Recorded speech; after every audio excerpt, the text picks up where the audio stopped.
Come, whoever you are, wanderer, worshiper, lover of leaving, it doesn't matter. Come even if you are broken, scared, or afraid.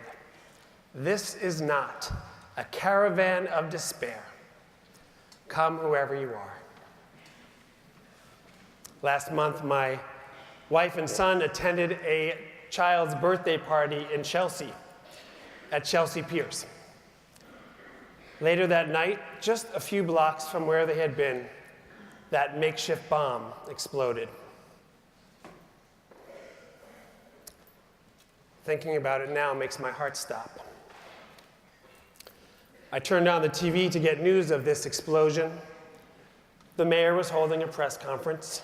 He was consoling us New Yorkers. He told us not to be intimidated and encouraged us to go about our everyday lives. As I watched him there, standing beside the police commissioner, I flashed back to my youth, a favorite television crime drama circa 1981 called Hill Street Blues. Each show began with the police sergeant gathering all his officers for a briefing on the crises in the city. As the briefing ended and the officers got ready to go out into the world, the sergeant would stop them and he'd say, "Hey, let's be careful out there." I hear myself saying that to my son Caleb as I kiss him and see him off to school each day. On the phone as I finish a call with my parents, I hear friends at the end of Shabbat services say to each other, "Goodbye, be careful, get home safely, I love you," sending each other off with safeguards and endearments. We are dependent on one another. We are all vulnerable. We are part of a larger, complex, chaotic world. It can be frightening. How does our tradition help us face fear? Rabbi Nachman of Bratslav said, "Kol ha'olam kulo gesher tsar ma'od, v'hikar lo lefachad klal." The whole world is a very narrow bridge. The important thing is not to be overwhelmed by fear. With this metaphor, Rabbi Nachman describes our world from the individual's point of view. For each of us, the experience of living one's life in this world is as if we are on a very narrow bridge with potential dangers all around. He entreats us not to be overwhelmed by our fear, whether it be sickness, financial insecurity, relationship challenges, fear of dying, whatever makes us afraid. Fear. Albert Einstein called fear one of the three greatest forces in the world. It's a complex emotion that prompts us to respond in myriad ways.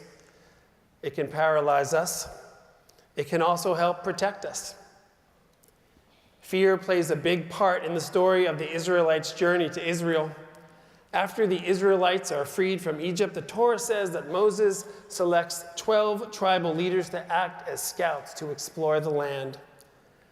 The leaders set out on their mission and return after 40 days. In this story, we learn the power of the words that we speak. Two of the leaders, Caleb and Joshua, report that the Israelites will succeed in the new land, flowing with milk and honey. The other 10 leaders give a much grimmer report. They describe the strength of the people living there, that they are giants, and that the land will devour any newcomers. Upon hearing these stories, the Israelites become frightened and weep throughout the night. They lament about their wives and children being carried away, and they say, "Let us head back to Egypt. It would be better there." Oy Gewalt. The Israelites' mission and purpose vanishes and is replaced by pure panic. Here the Torah teaches us that words matter. Leaders and all of us have great sway with each other. It is incumbent upon us to be responsible with what we are communicating. Moses is speechless in the midst of this chaos, but Caleb and Joshua exhort the people to calm down and have no fear. They soon learn the timeless lesson that never in the history of calming down has anyone ever calmed down by being told to calm down. It's true. It's in the Torah. Because the Israelites' fear is all-consuming, God reassesses their ability to go into Israel. God determines they must wander in the wilderness for 40 years before entering the promised land. Sometimes our response to fear determines the path our life takes. Joshua is later selected to be the next leader after Moses. Legend says that Joshua is full of fear, yet he had proven himself. Moses knows he's the right man for the job. At Joshua's inauguration ceremony, Moses charges him with the words, "Chazak ve'ematz," be strong and courageous. 19th century Rabbi Samson Raphael Hirsch explains, "Chazak ve'ematz," be strong and courageous, means to be firm in one's principles and strong in carrying them out. Stay true to one's path and be as strong as possible in doing so, even when, especially when, the path feels like a very narrow bridge. Eleanor Roosevelt said, "Courage is more exhilarating than fear and easier." She said, "We don't have to become heroes overnight, just a step at a time, meeting each thing that comes up, seeing it not as dreadful as it appeared, discovering we have the strength to stare it down." Sometimes we do not feel strong and courageous. Sometimes in the face of fear, we are paralyzed and overwhelmed. Many in the Bible face daunting situations, and they find themselves paralyzed as well. Abraham, Sarah, Hagar, Isaac, Elijah, the list goes on. Like them, no matter how we might behave in the face of fear, all of us are to be loved and respected. We do the best we can. We take the smallest step. We get out of bed in the morning, go on to the subway, have a courageous conversation, begin a new medical treatment. We do whatever we can do. Come, come, whoever you are, wanderer, worshiper, lover of leaving, it doesn't matter. Come even if you are broken, scared, or afraid. This is not a caravan of despair. Come whoever you are. Our tradition says that we are all welcome here. No matter how scared we are, no matter how painful our struggles might be, we have come to the right place. Richard Stengel worked with Nelson Mandela on his autobiography. Stengel writes, "I cannot tell you how many times Mr. Mandela told me that he had been scared. He was scared during the trial that sentenced him to life in prison. He was scared when wardens on Robben Island threatened to beat him. He was scared when he began secret negotiations with the government.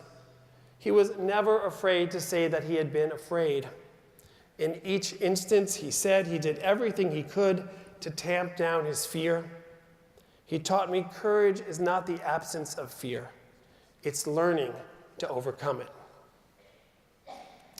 And then we've seen fear become fuel, propelling someone forward. Wendy Siegel, our fellow congregant who's here tonight, gave me permission to share that when she learned that she had cancer, she was shocked and terrified. Hers has been a fierce 5-year battle. She told me there was no way of avoiding the fear, but I was determined to turn my fear into strength to battle this terrible blood cancer. From the beginning of my journey, my mantra became, You don't choose the assignments you get, but you do choose to choose how you handle them. I was not going to let this fear overcome my resolve to beat the leukemia. I visualized myself as the conductor, the engineer of my own train traveling down the track to my recovery. She also found herself repeating what her mother Marion had taught her: the impossible just takes a little longer. Wendy, so many of us feel genuinely privileged to have you as a friend. Knowing Wendy and her story steadies me. Each of us traverses a very narrow bridge. We can take each other's hand. We can give each other strength. We can walk the narrow bridge together. Here we have so much to offer each other. We have members who have had to face the worst of the worst: a cancer diagnosis, a child with crippling anxiety, a spouse with Alzheimer's, you name it. And these members have come to us and said, if you hear of anyone in our community facing something like I did, please have them call. Please connect them to me. I want to help. Right in the middle of Manhattan, our synagogue is a modern-day shtetl, a haven where people can reach out to one another along the path. If you would like to offer your strength to someone, or if you need help right now with something large or small, please let us clergy know. We can manage our fears together. We worship. When we sing Hashkivenu, we ask for shelter from our storms. We call out the name of loved ones before we sing our Mishaberach prayer for healing. In silent prayer, we center on what most presses on our minds. This is a sanctuary for each of us to wrestle with what is going on in our lives. And we find support through prayer and God. 18 years ago, when our Rabbi Emeritus, Peter Rubenstein, saw our magnificent sanctuary engulfed in flames, he prayed. He said, I closed my eyes while the smoke filled my nostrils, and I asked God for strength. Strength to shape the future and to lead into the traumatic unknown. Tonight we have heard the piercing call of Kol Nidrei. There was a time when Jews recited this prayer to protect them from what they feared the most. Now, tonight, we are invited to take an honest, compassionate look at our own individual fears. If we can, we are to talk about them with those we trust the most. What are our fears? What are these fears truly about, and what, if anything, can we do about them? Tonight, as we walk this very narrow bridge, I wish you chazak ve'ematz, strength and courage. May we grapple with our fears supported by those closest to us, by this sacred community, and by our powerful tradition. This night and every night, let us go forth into life so we can do our best within our given time. And hey, let's be careful out there. Shana Tova.